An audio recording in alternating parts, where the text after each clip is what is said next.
Welcome back to biology and nursing insight. तो आज हम एक अपना नया टॉपिक लेके आए हैं जो कि है हमारा एनाटॉमी एंड फिजियोलॉजी का डाइजेस्टिव सिस्टम।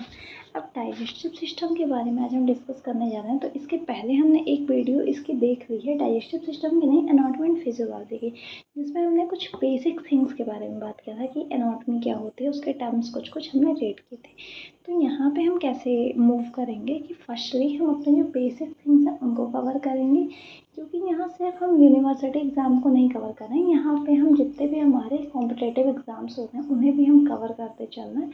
तो इसलिए हम हर टॉपिक के बाद ऑब्जेक्टिव क्वेश्चंस भी यहाँ प्रैक्टिस करेंगे। अब लेक्चर्स के बाद हर एक टॉपिक जब हमारा ख़त्म होगा या एक चैप्टर के बाद हम ऐसे भी कर सकते हैं, तो हम उससे रिलेटेड जितने भी हमारे कॉन्सेप्चुअल क्वेश्चंस बनेंगे हम उसको भी डिस्कस करेंगे। तो आज का जो हमारा टॉपिक है वो है डाइजेस्टिव सिस्टम। इसमें हम कहाँ से स्टार्ट करेंगे? बेसिक थिंग से। बेसिक थिंग्स मतलब हम इसमें बिल्कुल जो हमारी बेसिक चीज़ें हैं उनसे स्टार्ट करके देन हम उसके अपर कॉन्सेप्ट पे जाएंगे। कि ऐसा नहीं है कि हम नर्सिंग के लिए पढ़ रहे हैं या फिर हम एज ए ग्रेजुएशन में पढ़ रहे हैं तो हम हाई लेवल से स्टार्ट करें। नहीं, यहाँ पे हम बेसिक से स्टार्ट करेंगे कि जिनको इसके बारे में कुछ नहीं पता है उन्हें भी ये चीज़ें समझ आती चलें। तो चलिए हम स्टार्ट करते हैं अपना टॉपिक। तो हमें जैसे कि पता है कि डाइजेस्टिव सिस्टम क्या होती है। ये एक सिस्टम है, हमारी बॉडी में अलग अलग वर्क करने के लिए अलग अलग सिस्टम्स होते हैं। तो जो ह्यूमन की डाइजेस्टिव सिस्टम है ये डाइजेशन का काम करते हैं। डाइजेशन का मतलब क्या होता है कि फूड को ये जो होता है उसको ब्रेक डाउन करती है एंड उसको एब्जॉर्प्शन के लेवल पे लेके जाती है। अब जैसे ही हमने फूड खाया हमें पता है कि हमें किन चीज़ों की रिक्वायरमेंट है, हमें न्यूट्रिएंट की रिक्वायरमेंट है। और न्यूट्रिएंट फूड में प्रेजेंट होंगे तो फूड में वो डायरेक्ट तो प्रेजेंट होते नहीं हैं। तो फूड के लेवल पे जैसे कि फूड को हमने इतने छोटे पार्टिकल्स में ब्रेक डाउन कर दिया है कि वो ब्रेक डाउन होने के बाद हमारे ब्लड में एब्जॉर्ब हो पाए, तो उस जो पूरे प्रोसेस होती है उसको हम डाइजेशन कहते हैं। और जो सिस्टम में वर्क करता है उसे हम डाइजेस्टिव सिस्टम कहते हैं। तो चलिए हम इसको देखते हैं कि कैसे हम इसे जानेंगे। जैसे कि ये मान लीजिए कि फूड पार्टिकल्स हैं, ये हम बात कर लेते हैं। ये मान लीजिए आपका फूड पार्टिकल है और ये आपकी डाइजेस्टिव सिस्टम है, ठीक है। तो डाइजेस्टिव सिस्टम में फूड जो है वो ऐसे डायरेक्ट नहीं जा सकता क्योंकि बहुत बड़ा है। अब हमने इसको ब्रेक डाउन कर दिया छोटे छोटे पार्टिकल्स में, इतने छोटे छोटे पार्टिकल्स में कि ये हमारा जा पाए, ठीक। तो यहाँ हम क्या कर रहे हैं? ब्रेक डाउन कर रहे हैं। ब्रेक डाउन हम कर रहे हैं ताकि ये हमारा ब्रेक डाउन हो रहा है। अब जब ये ब्रेक डाउन हो गया तो ये जो छोटे वाले पार्टिकल्स बचे हैं वो ब्लड में ईजिली, जो हमारा एलिमेंट्री कैनाल है, ये हमारा क्या है? ये हमारा एलिमेंट्री कैनाल है। एलिमेंट्री कैनाल किसको बोलते हैं? ये है ये एलिमेंट्री कैनाल।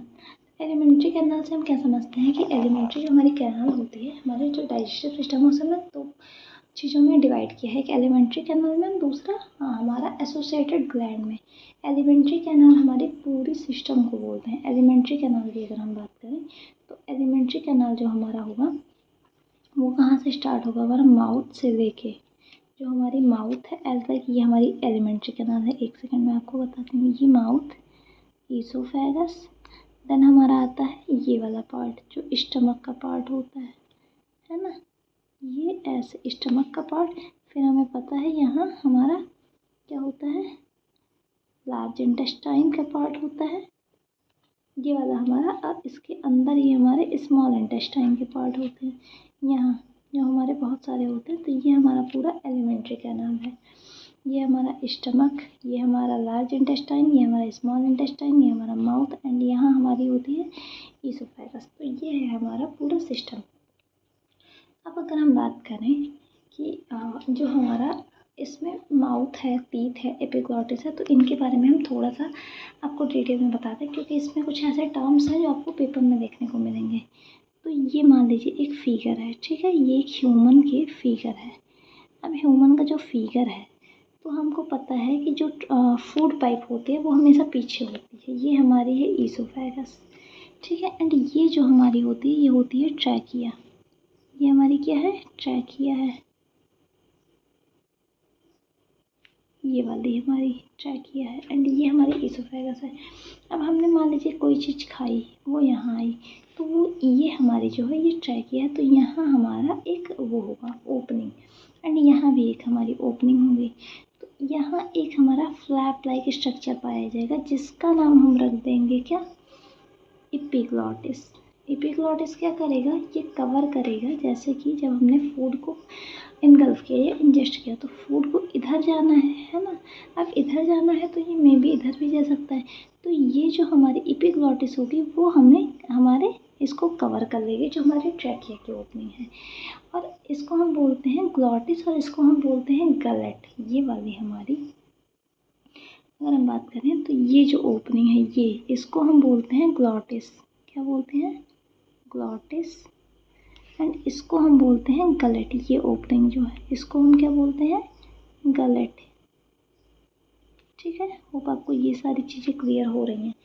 ये हमारा एपिग्लॉटिस था जो हमारा कवर कर लेगा जब हम फूड को इनगल्फ करेंगे। तो गलेट क्या होती है, गलेट होती है ओपनिंग ऑफ,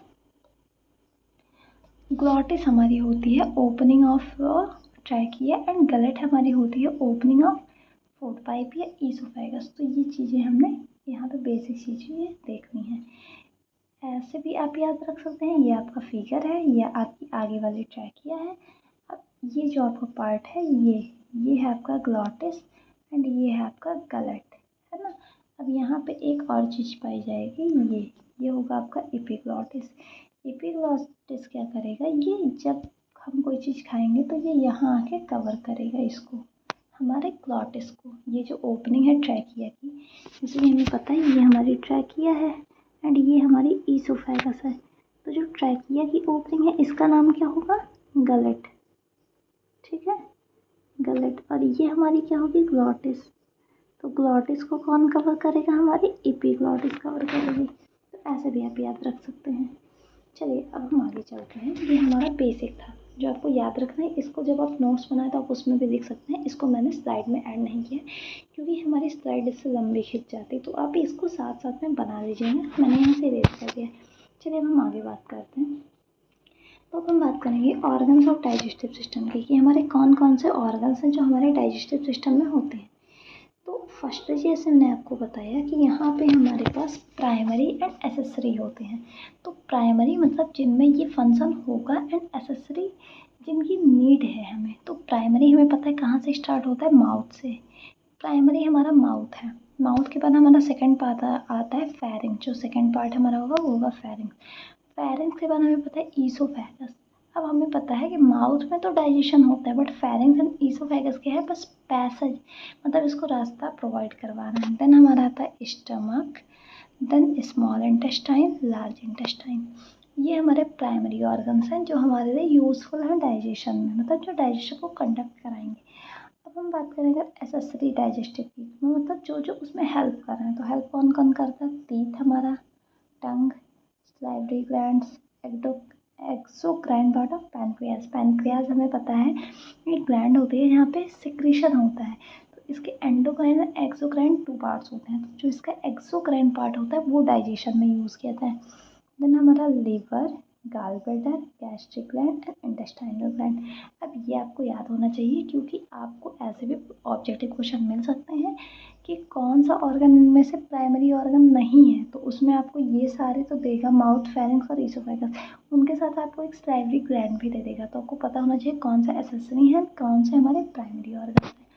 तो चलिए हम आगे बात करते हैं। अब अगर हम बात करें फंक्शंस की कि फंक्शंस क्या क्या हैं, तो आप स्टार्टिंग से अगर पूरे प्रोसेस को समझें कि हम क्या कर रहे हैं।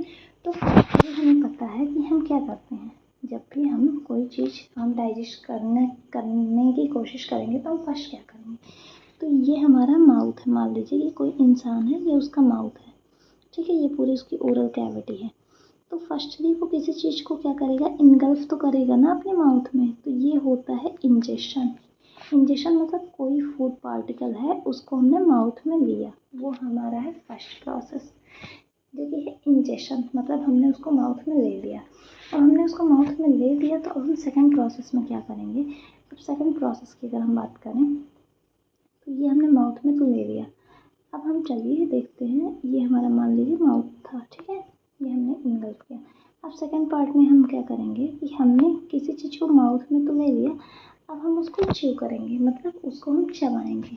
अब ये प्रोसेस भी हमारा माउथ में होगा, जो हमारे टीथ होंगे यहाँ वो उसको च्यू करेंगे, मतलब उसको पूरे माउथ में उसमें जो सागा होगा उसको मिक्स करेंगे एंड उसको ब्रेक डाउन करेंगे छोटे पार्टिकल्स में। ये हमारा सेकंड प्रोसेस है। फर्स्ट हमारा ये फूड था, इसको हमने माउथ में दिया इंजेक्शन। सेकंड पार्ट हमारा हम च्यू कर रहे हैं, उसको छोटे छोटे पार्ट्स में डिवाइड कर रहे हैं। थर्ड पार्ट की अगर हम बात करें तो थर्ड पार्ट हमारा यहाँ क्या होगा, जैसे कि ये अभी हमारा माउथ है स्वेलिंग, तो ये हमारी ईसोफेगस है। ठीक, ये हमारी ट्रैक है, ये हमारी ईसोफेगस पीछे वाली। तो अब यहाँ पे हम जो हमने यहाँ पे फूड पार्टिकल्स खाए थे वो हमारा जा रहा है हमारे स्टमक में। तो ये है हमारा स्वेलोइंग, मतलब हमने उसे निगल लिया, माउथ से अंदर किया। तो माउथ से अंदर हम कर रहे हैं तो वो हमारा थर्ड प्रोसेस है स्वेलोइंग, मतलब निगलना। अब स्वेलोइंग के बाद क्या आएगा हमारा मिक्सिंग एंड प्रोपल्सन, मतलब अब हमने जैसे सलाइवा को मिक्स किया था तो वैसे ही अब वो हमारे कहाँ पहुँचा है, मान लीजिए कि वो हमारे पहुँच गया स्टमक में। तो ये मान लीजिए, एक सेकंड हम इसका फिगर बना लेते हैं आगे कंटिन्यू में। ये मान लीजिए कि आपका स्टमक है, ठीक है। अब ये स्टमक में फूड पार्टिकल जो था, ग्रीन से इसको बनाते हैं, ये फूड पार्टिकल आपका स्टमक में पहुँचा। अब स्टमक में बहुत सारे सिक्रीशन होते हैं, तो अब ये सिक्रीशन से मिल रहा है, तो ये है हमारा मिक्सिंग एंड प्रोपल्सन। अब डाइजेशन मतलब कि ये फर्दर जो यहाँ के एंजाइम्स हैं वो उसको ब्रेक डाउन कर रहे हैं, मतलब यहाँ पे जो एंजाइम्स हैं ये इसको और छोटे छोटे पार्टिकल्स में तोड़ रहे हैं, तो ये हो गया डाइजेशन। अब डाइजेशन के बाद मान लीजिए यहाँ पे आपकी कोई एक जो हमारी वेसल्स होंगी वो प्रेजेंट होंगे, तो यहाँ से अगर इसे एब्जॉर्ब होना है तो ये यहाँ से जो छोटे पार्टिकल्स में टूटा है ये ब्लड में चला जाएगा। तो ये हमारा डाइजेशन था, ब्रेक डाउन और हुआ, फिर ये हमारा एब्जॉर्प्शन है, मतलब ये इसके अंदर चला गया।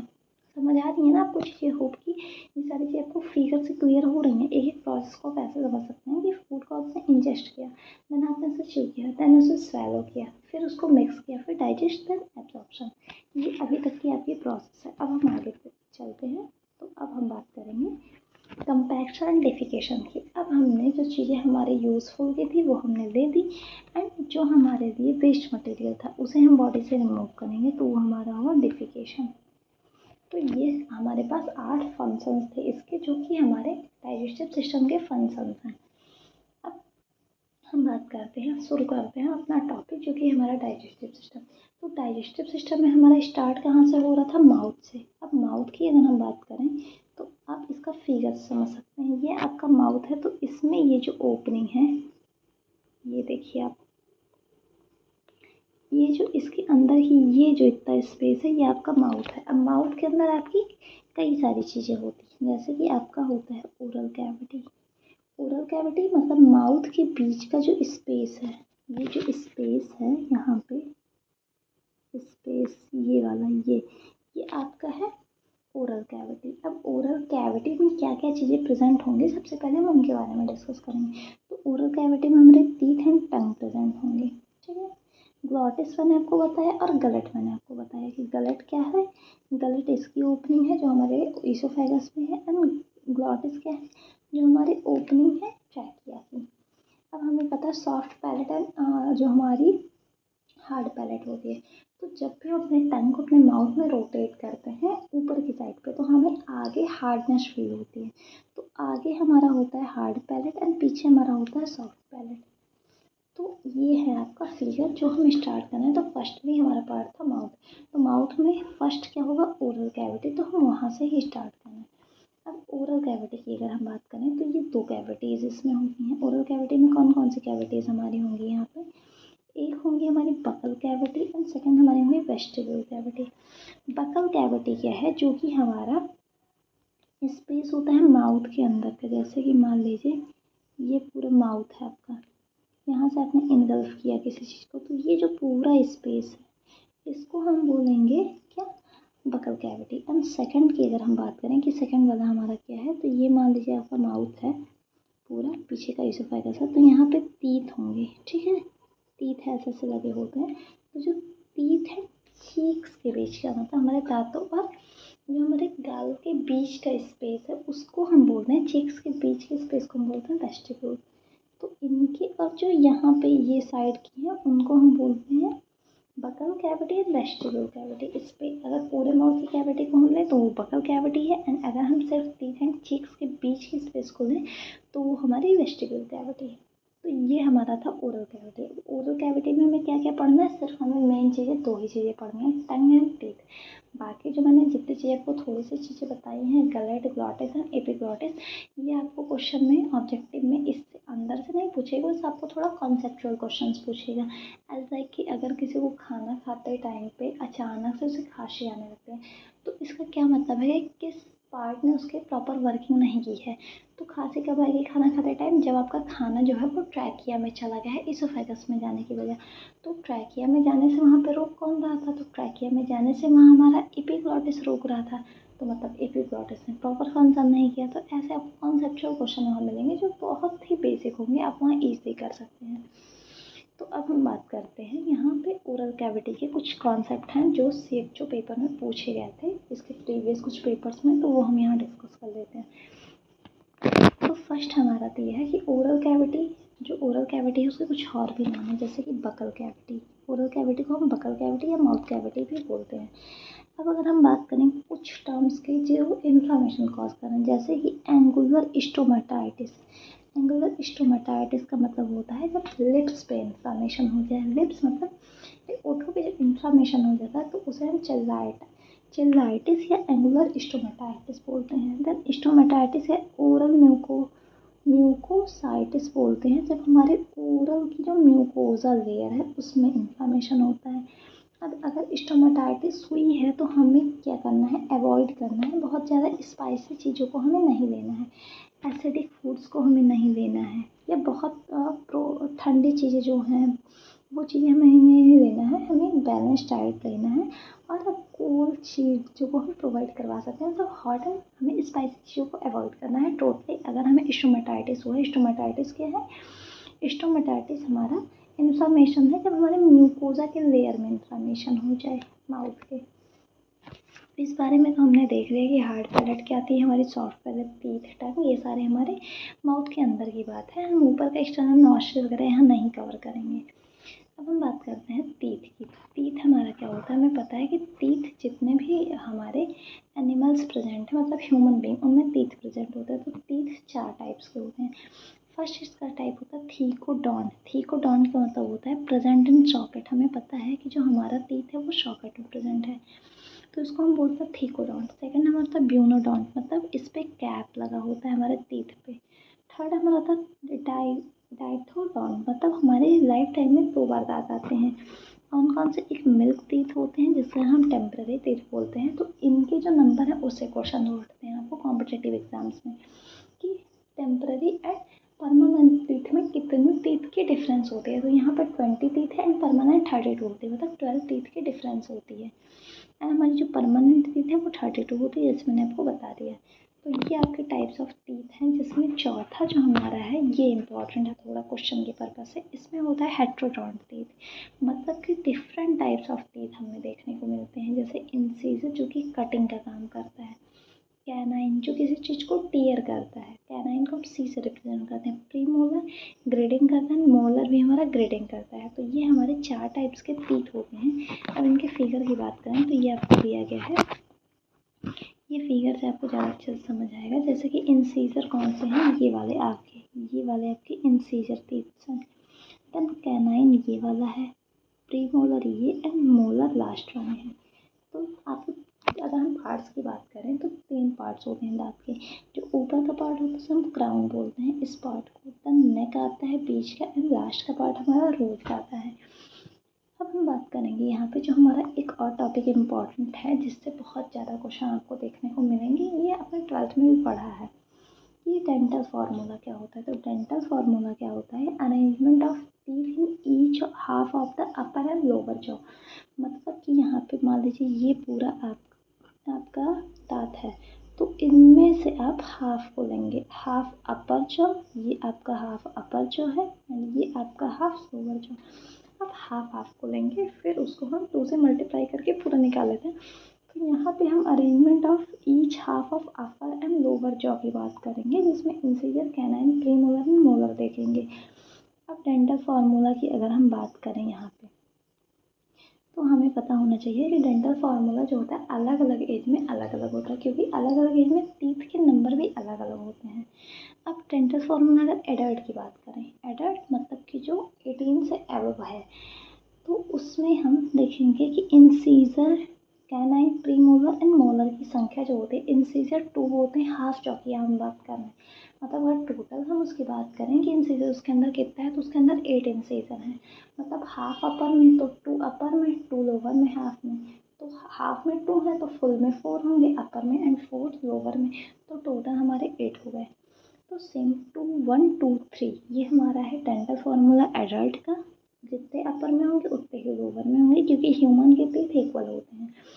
अगर हम मिल्क टीथ की बात करें तो यहाँ पे हमारी प्रीमोलर एब्सेंट होते हैं, तो ये क्वेश्चन भी इंपॉर्टेंट हो जाता है कि कौन से टीथ हैं जो कि आपके मिल्क टीथ में एब्सेंट होते हैं, तो आपको प्रीमोलर वहाँ पे टिक करना है। मोनोफायोडोंट की बात करें, मोनोफायोडोंट मतलब जो लाइफ में एक बार ही निकलते हैं। इसका आप लिख दीजिए क्योंकि ऐसे आप भूल जाएंगे। एक सेकेंड,